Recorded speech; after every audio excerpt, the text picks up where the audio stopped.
बहुत से लोग अपने आप को दूर करने की आदत है, स्वयं से दूर करते हैं।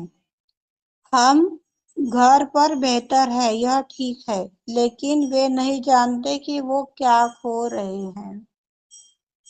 यदि हम सबके बीच में उठ रहे नहीं, बैठ रहे नहीं, अपना किसी के साथ में तालमेल नहीं है, तो क्या नुकसान होगा, इसका अंदाजा तो शिवा ने अभी तक नहीं दिया है।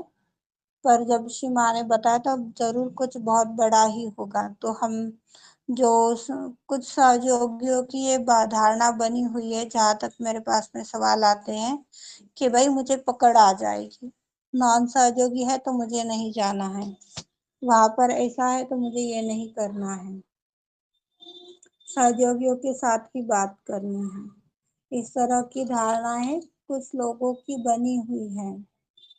तो ये भी अनुचित तरीका है। यदि हम घर के बाहर नहीं जाएंगे तो आज ध्यान धारणा के माध्यम से अपना जो विकास हो रहा है, अपने अंदर जो गुणों की उपज हो रही है, उस गुणों की उपज से ही तो लोग सच में आएंगे।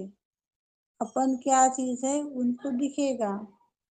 और यदि हम अपना ही व्यक्तिगत उत्थान चाह रहे हैं, माँ के गुणों को दिखा ही नहीं रहे हैं, बाहर भी नहीं जा रहे, घर में भी नहीं हो रहा है, तो क्या होगा। सभी के साथ में उठना है, सभी के साथ बैठना है और प्रोटेक्शन मांगते चले जाना है।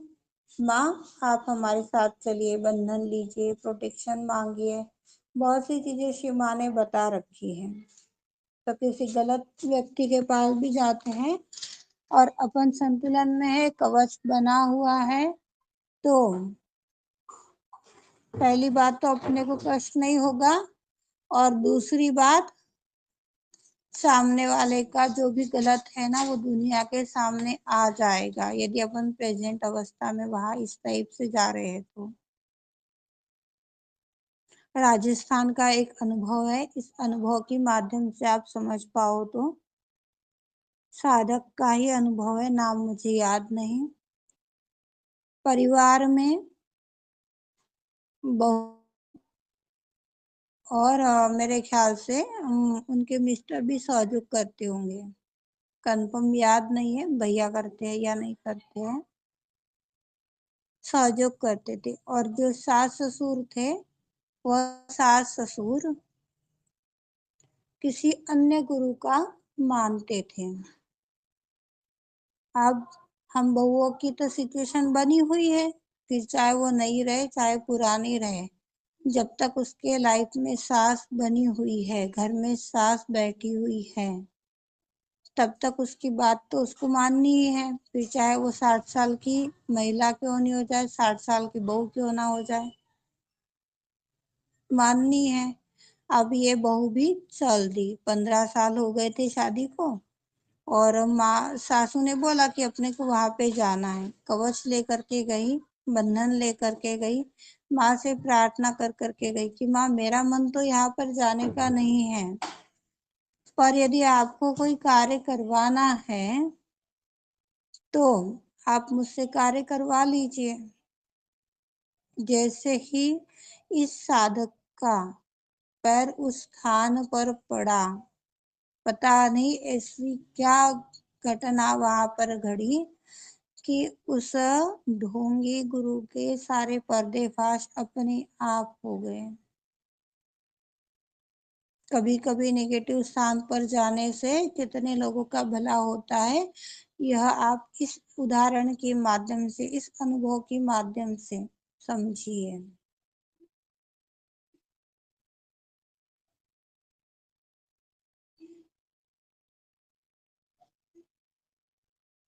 एक दूसरों के साथ अपना अनुभव शेयर करना, मगर आपको एक साथ रहना, हमेशा कार्यक्रमों में भाग लेना, नेतृत्व करना, इसके साथ आगे बढ़ना, काम करना चाहिए, तो आपको अनगिनत आशीर्वाद मिलते हैं। यहाँ पर एक्टिविटीज होती है, सभी को पता है, मेहनत उठानी पड़ती है, सभी को वाणी लिखनी होती है। अभी अभी और एक कार्य चलवाया था ग्रुप के ऊपर, उसके ऊपर तो किसी ने टॉपिक ये नहीं किया, पूछना बंद हो गया तो विषय भी खत्म हो गया। कम टाइम में आदि शक्ति के आशीष कैसे पाए? 2-4 लोगों ने मेहनत उठाई, बाकी सब सो गए। तो देखो यहाँ पर ये ज्ञान सीमा ने दिया है। हमेशा कार्यक्रमों में भाग लेना। कार्यक्रम क्या है? एक प्रकार की एक्टिविटीज है। नेतृत्व करना, उसके साथ आगे बढ़ना, काम करना, इससे अनगिनत आशीर्वाद मिलते हैं। जबकि आप लोगों को बताया गया है, सब मेहनत उठाइए, एक में को बोलिए, बताइए, आगे आइए। मैंने भी तो एकदम से नहीं सीखा, मुझे किसने सिखाया? आज 2 साल पहले पहली चर्चा हुई थी तो किस रूप से मैंने चर्चाएं की, किस टाइप से बोलने की पद्धति, किस टाइप से बताने की पद्धति, और आज में क्या परिवर्तन है आप सभी के सामने है। तो इस तरह से सभी को बोलना चाहिए, करना चाहिए, आगे आना चाहिए। इससे एक में का उत्साह बढ़ता है, आनंद मिलता है। मैं कहूंगी कि एकादश रुद्र सारी विनाश की शक्तियां है। यह श्री गणेश की विनाशकारी शक्ति है, ब्रह्मा विष्णु महेश की विनाशकारी शक्तियां है। कल्कि के वाणी में आप लोगों को बताया गया है सविस्तर। हन्ना शक्ति, गणेश की परेश शक्ति, इस तरह की सारी ये जितनी भी शक्तियां है, गणेश हो गए, हनुमान हो गए, कार्तिकेय हो गए, जितने भी गण भाई के रूप में अपने नाड़ी चक्र पर बैठे हैं, यह सारी विनाशकारी शक्तियां यदि संतुलन में नहीं है तो ये कब हमें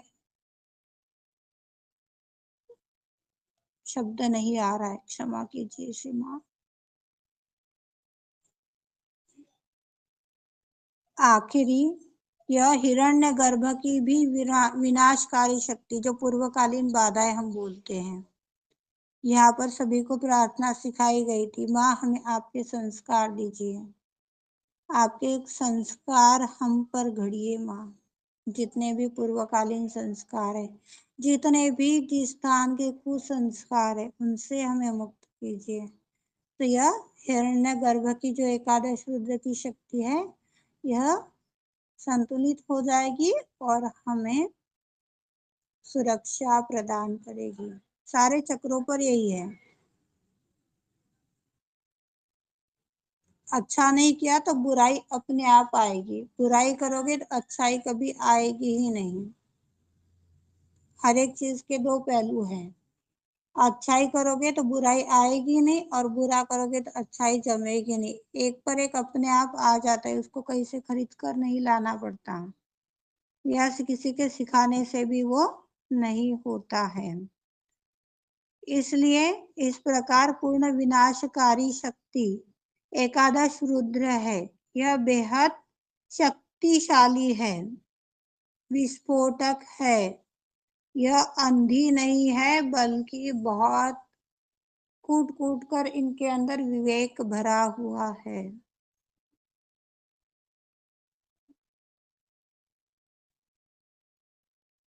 बेहद नाजुकता से बुनी हुई यह सभी चीजें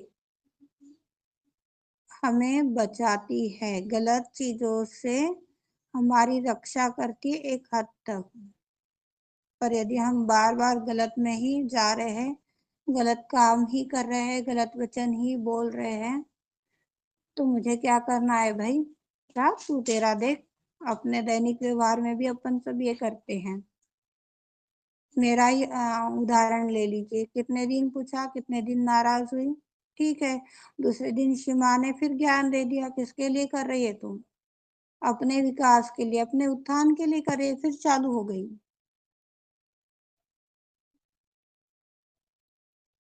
अपने लिए कर रहे हैं, अपने लिए सब हो रहा है। नहीं करोगे, खुद का नुकसान होने वाला है, किसी का कुछ नहीं जाएगा। गलत चीजों पर हमला करती है, सही समय पर सही बिंदु पर सीधे, किसी भी चीज को वो आघात किए बिना। एकादश रुद्र की नजर पर पड़ती है तो जो ईश्वरीय सकारात्मक चीज है, चेतना है, वह सकारात्मकता को बिना नुकसान किए सकारात्मकता से ही पार कराती है।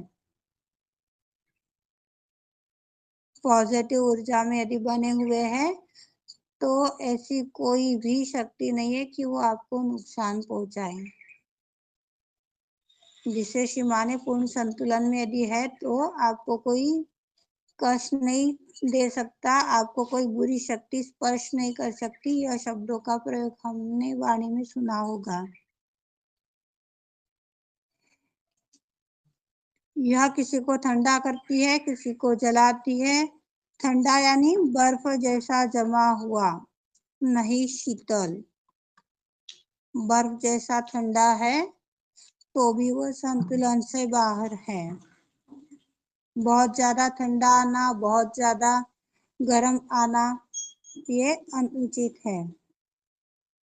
यह ख्याल माँ कुंडलनी अपनी रखती है, इतनी नजाकत से काम करती है। यह बहुत तेज भी है, दर्दनाक भी है। एक प्रहार के में गर्दन काटने जैसा भी नहीं है।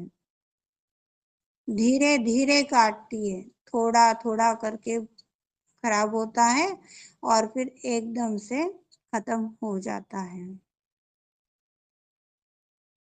आपने सुनी हुई सभी भयानक यातनाएं केवल एकादश की ही अभिव्यक्ति है।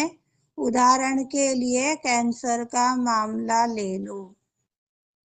कैंसर में नाक हटा दिया जाता है, जीभ हटा दी जाती है, गला हटा दिया जाता है, कितनी चीजें निकाल कर फेंक दी जाती है। किसी के हाथ में होगा तो हाथ काट डालते हैं, पेट में होगा तो पेट का वो ऑर्गन निकाल डालते हैं ताकि वो व्यक्ति कुछ टाइम तक बचा रहे।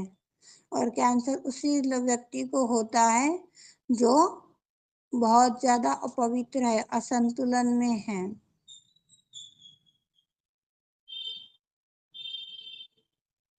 जिनकी सारी शक्तियां नष्ट भ्रष्ट हो चुकी है, जिनका गड़ा भर गया है। गला हटा दिया जाता है, एक के बाद एक निकाला जाता है, भयानक दर्द।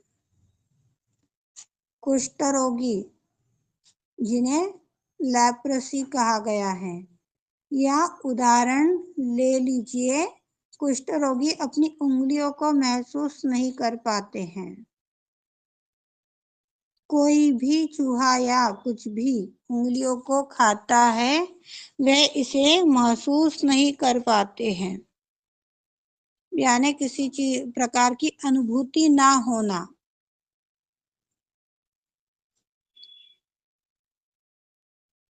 एकादश लोगों को खाता है, नष्ट करता है, लेकिन जब अपने बच्चों की बात आती है तब वह पिता का यह क्रोध बहुत ही सौम्य हो सकता है, बहुत प्यारा भी हो सकता है। कहानी माँ के बारे में। एक बार वह बहुत नाराज हो गई। आदिशक्ति माँ बहुत उदास हो गई। उदास होने के बाद में वो बहुत गुस्से में आई।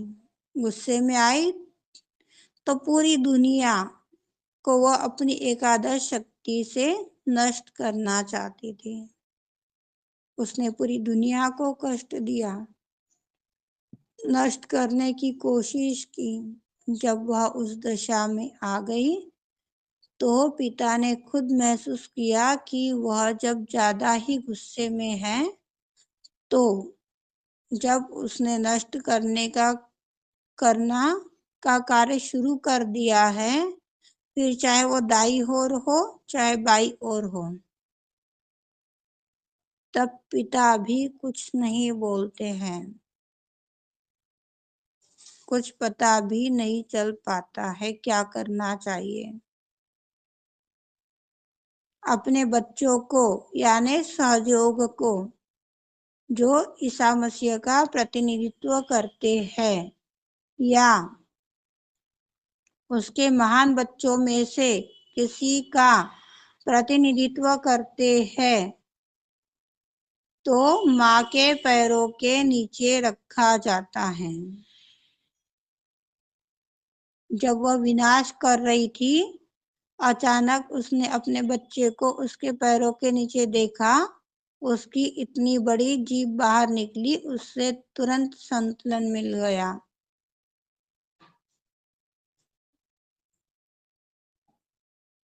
महाकाली की जिसने सीरियल देखी होगी उन्हें यह दृश्य भली भांति ध्यान में होगा। एकादश रुद्र के बाद आखिर में पूरा विनाश सदाशिव के हाथ में है। एकादश रुद्र खत्म हो गए तो बचा कुचा कार्य सदाशिव कर देते हैं, मतलब पूर्णतः विनाश, पूर्णतः सफाया। एकादश रुद्र कैसे कार्य करते हैं, कैसे सहयोगियों को स्वयं एकादश रुद्र बनना पड़ता है। इस शक्ति को विकसित करने के लिए अनासक्ति की जबरदस्त शक्ति, यानी कि नकारात्मकता से अनासक्ति की शक्ति होनी चाहिए। सत्य से एकरूपता होगी तो ही अपन यह कार्य कर पाएंगे। बहुत निकटतम लोगों से नकारात्मकता आ सकती है, जैसे भाई बहन, दोस्त से भी आ सकती है, रिश्तेदारों से आ सकती है, देश से आ सकती है, राजनीति से, विचारों से, कई रूपों से आती है और इसे एकादश रुद्र की शक्तियां समाप्त कर देती हैं। इतना ही केवल कहना पर्याप्त नहीं कि मैं सहयोगी योग को समर्पित हूँ और मैं एक सहयोगी हूँ, लेकिन आपको मानसिक रूप से भी जानना चाहिए कि सहयोग क्या है। बुद्धि से यदि आप समझ रहे हो कि सहयोग क्या है तो इससे पश्चिम में विशेष रूप से लोग बहुत ज्यादा बुद्धिमानी होते हैं। यदि सहयोग की रोशनी उनके बुद्धि में प्रवेश नहीं करती है तो आप अपनी भी आसक्ति पर काबू नहीं पा सकते, जिसे अटैचमेंट बोला गया है। आसक्ति यानी अटैचमेंट। इसका मतलब यह नहीं है कि आप सहयोग के बारे में बहुत ज्यादा बात करें या आप उस पर व्याख्यान देने लगे, लेकिन दिमाग से भी आपको यह समझना चाहिए कि मैं एक सहयोगी हूँ। आज एक दिन विशेष है जब हमें एकादश रुद्र पूजा करने को कहा गया है और यह सभी प्रकार के झूठे धार्मिक सांप्रदायों और झूठे गुरु और झूठे धर्मों के लिए जो परमात्मा के नाम पर किया जाता है या उस धर्म के लिए है जो आत्म साक्षात्कार के बारे में नहीं कहता और आत्म साक्षात्कार की प्राप्ति भी नहीं करता, परमात्मा से भी नहीं जोड़ता, वह पूर्ण रूप से मिथ्या है। हाँ किरण। तो ऐसी कोई चीज सिर्फ ईश्वर पर विश्वास और ईश्वर के बारे में ही बात करता है लेकिन परमात्मा के साथ कोई संबंध नहीं है, वह सच्चा धर्म भी नहीं हो सकता है।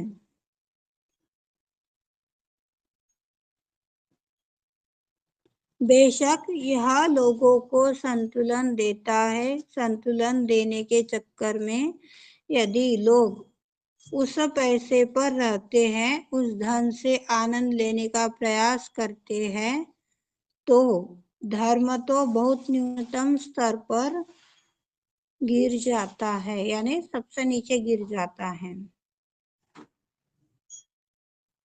संतुलन सबसे पहले धर्म आपको संतुलन देना सिखाता है। धर्म जो है संतुलन में रहना सिखाता है।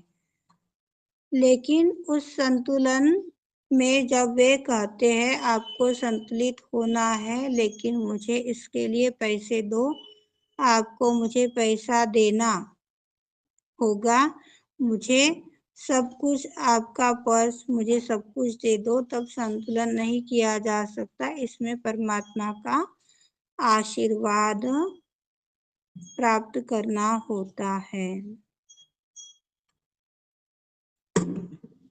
हे आदिशक्ति माँ, जाने अनजाने इस कार्य के चलते हमसे किसी भी प्रकार की कोई भी गलती हो गई हो माँ, तो हमें क्षमा कीजिए, हमें क्षमा कीजिए श्री माता जी।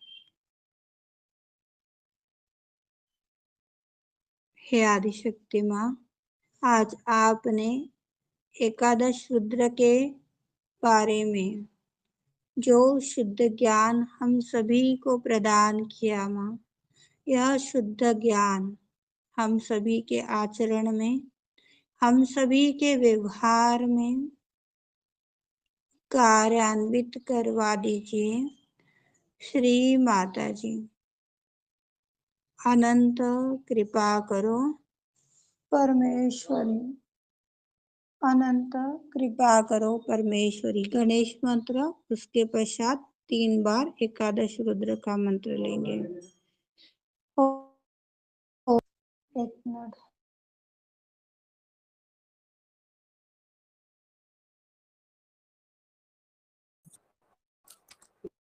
दीदी आवाज नहीं आ रही। हाँ, माइक बंद कर दिया था। गणेश मंत्र, उसके पश्चात 3 बार एकादश रुद्र साक्षात। ओम त्वमेव साक्षात् श्री गणेश साक्षात् श्री आदि शक्ति माता जी श्री निर्मला देवी नमो नमः।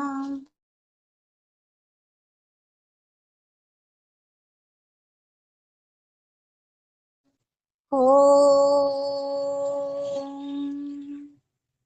त्वमेव साक्षात् श्री एकादश रुद्र साक्षात् श्री आदिशक्ति माता जी श्री निर्मला देवे नमो नमः। ओम त्वमेव साक्षात् श्री एकादश रुद्र साक्षात् श्री आदि शक्ति माता जी श्री निर्मला देवी नमो नमः। ओम त्वमेव साक्षात् श्री एकादश रुद्र साक्षात् श्री आदिशक्ति माता जी श्री निर्मला देवी नमो नमः। 2 मिनट का साइलेंट ध्यान सभी आदिशक्ति के बिंदी की ओर बिना पलक झपकाए एकाग्र चित्त से सिर्फ देखिए।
साक्षात श्री आदिशक्ति माता जी श्री निर्मला देवी नमो नमः।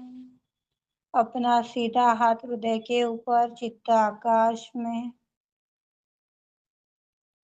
हे आदिशक्ति माँ, मैं केवल एक शुद्ध, पवित्र, सच्चिदानंद स्वरूपा, निर्मल, कोमल आत्मा हूँ। मुझे आत्मा में स्थित प्रज्ञ होना है। माँ, आज तक जो हुआ अच्छा हुआ, जो हो रहा है वो भी अच्छा ही हो रहा है, जो होगा वो भी अच्छा ही होगा, क्योंकि मैं सर्वश्रेष्ठ आदिशक्ति कलयुग की अवतार माँ निर्मला की रचना हूँ।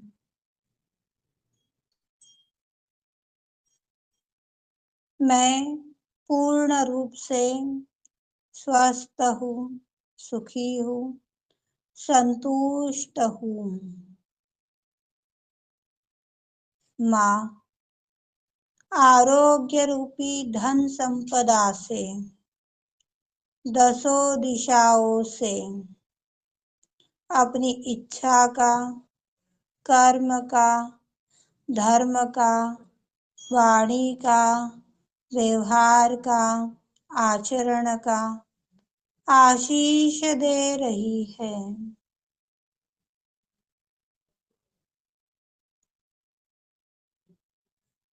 मैं पूर्ण रूप से खूबसूरत, आनंदी, प्रेमल माँ की बेटी हूँ। मुझे सुख, दुख, मान, सम्मान, पीड़ा, परेशानी, आपदा, विपदा,